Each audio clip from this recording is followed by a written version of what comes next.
결국에는 검찰이 검찰의 정치가 네.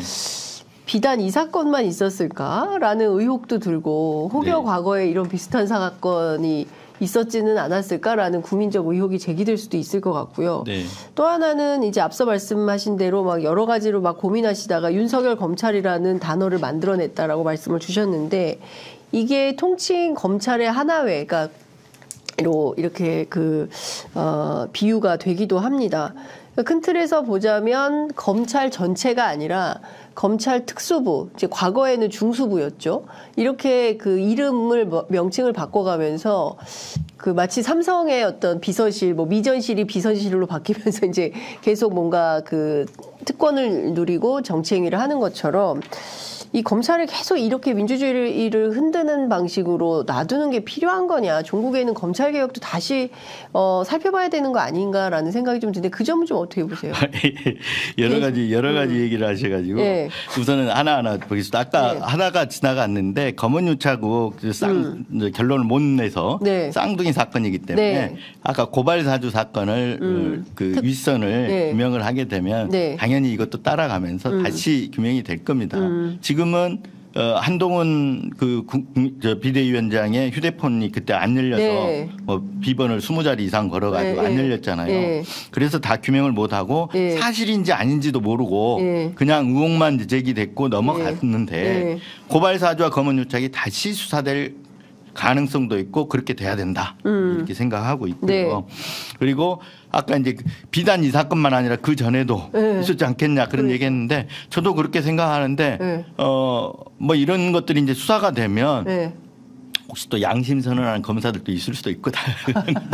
네, 네. 저는 그 특수부 검사들이나 이번에도 이제 디올백 문제를 넣고 네. 윤 대통령과 한 위원장 간에 이 권력 갈등이 있었지 않습니까? 네, 맞습니다. 근데 저는 이것도 사실상 쇼라고 보는데. 네. 아, 쇼라고 보세요. 이거 그 나중에 얘기를 하려고 보는데 이분들은 언론 플레이 능한 분들이에요. 굉장히 특수부 수사라는 게 그냥 수사만 하는 게 아니라 왜냐하면 특수부 수사의 대상이 되는 사람들이 권력을 가진 사람들이거나 맞습니다. 예, 가진 사람들이나 뭐 재벌이거나 이런 단 말이에요. 그러니까 그 반대쪽에 힘이 센 사람들 상대로 하다 보니까 언론 플레이를 같이 가요. 네. 자기들이 갖고 있는 정보를 흘려가면서 언론 플레이를 하면서 상대방 수사의 대상이 되는 사람들을 이제 압박하고 하려면 그게 하는 게 수단이 언론 플레이예요. 그러니까 최동욱 검찰총장 같은 케이스도 그렇죠.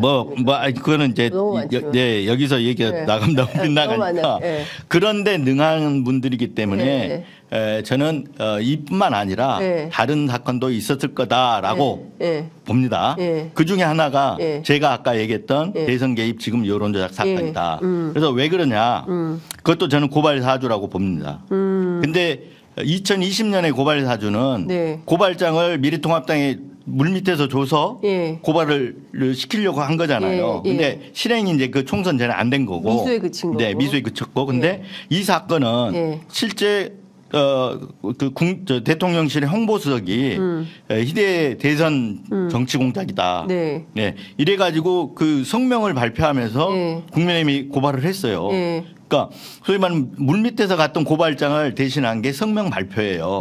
그래서 국민의힘이 고발을 했고 그리고 고발을 하자마자 반나절 만에 특별수사팀이 해가지고 지금 수사를 하고 있는데 공교롭게도 그 2020년 고발 사주 피해자 명예훼손 피해자는 윤석열 대통령 김건희 여사 한동훈 위원장이잖아요. 이 사건은 윤석열 대통령이 피해자라고 돼 있어요. 와, 그렇죠. 그리고 그 그러니까 피고발인은 그 당시에는 뭐 뉴스타파 MBC 기자들 했잖아요. 윤석열 검찰총장의 비판적인 언론들 기자들이란 말이에요. 근데 지금은 누구냐? 뉴스타파, 경향신문, 뉴스버스. 저희 뉴스버스 포함해가지고 이게 다 어디냐 비판적인 언론인들이에요. 회사고. 그러니까 똑같아요. 그때는 연결고리 정치권하고 연결고리를 제보자 X로 봤다 그러면 지금은 연결고리를 김만배로 보는 거예요. 네. 그래서 아이고 죄송합니다. 그때 수사 대상 기사들은 이렇게 돼 있어요. 뉴스타파에서 했던 주가 조작, 도이치모터 주가 조작 연루 의혹 보도.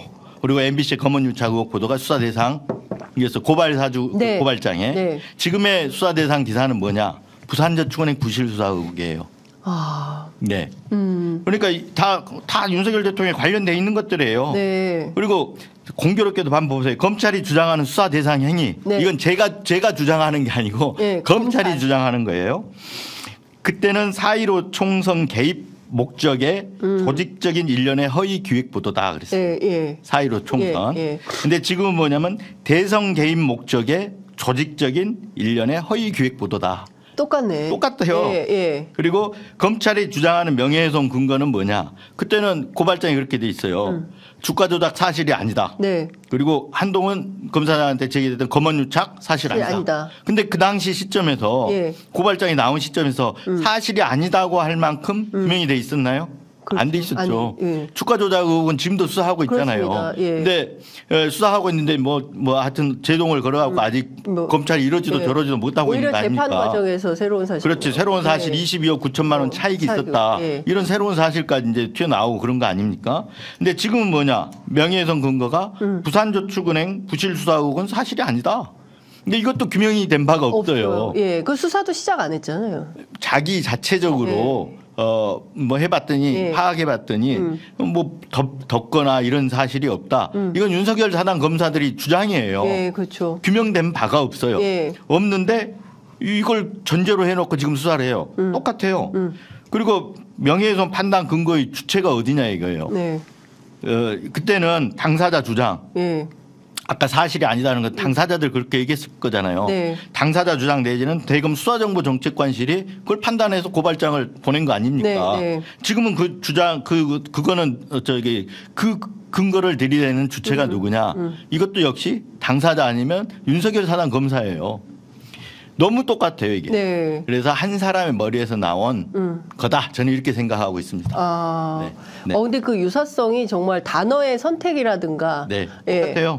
똑같다. 거기가 네. 뭐 4.15 총선, 대통령 선거, 네. 이렇게 그 시기에 맞는 선거의 내용만 바뀌었지, 네. 사실상의 내용은 거의 흡사하다. 그리고 동기도 똑같아요. 네, 동기. 네, 동기는 뭐냐면 2020년 고발 사주 때는 예. 이것도 제가 한 게 아니고 공수처가 수사해서 나온 동기가 예. 윤석열 검찰총장과 그의 가족 그리고 그의 측근들에게 대한 어떤 비난 여론을 무마하고 네. 그리고 그 당시에 이제 총선을 앞두고 범여권 그러니까 최강욱, 황희석 의원이 출마를 했단 말이에요. 네. 이 사람들한테 부정적 여론을 형성하려는 게 있었다. 이게 예. 동기예요. 예. 공수처가 본 이 부산저축은행 수사, 이 지금 대선개입 여론 조작 수사도 네. 제가 본다 그러면 똑같은 거기에 빗대서 얘기하면 네. 부산저축은행 부실 수사 의혹으로 윤석열 대통령이 제기된 비난 여론을 무마하고 또 지금 총선을 앞두고 있잖아요. 네. 이게 만약에 지금 검찰이 수사하는 게 그 상위에 네. 예. 김만배와 민주당의 화천대유 TF가 있다는 거거든. 네. 거기에 어떤 그 프레임이라든가 지시에 의해서 언론이 보도했다는 게 지금 검찰 수사의 프레임이에요. 그렇게 본다 그러면 부산저축은행 부실 수사 의혹에 대한 비난 여론 무마와 함께 지금 총선을 앞두고 있잖아요. 여기에 대한 부정적 여론 형성을 하려는 목적이 있다. 이렇게 볼 수 있는 거잖아요. 그러니까 이게 아까 검언유착과 고발사주가 쌍둥이라 그러면 이 고발사주가 있고 이 대선개 여론 조작 사건은 제2의 고발사주다. 이렇게 볼 수 있다라는 거죠. 네.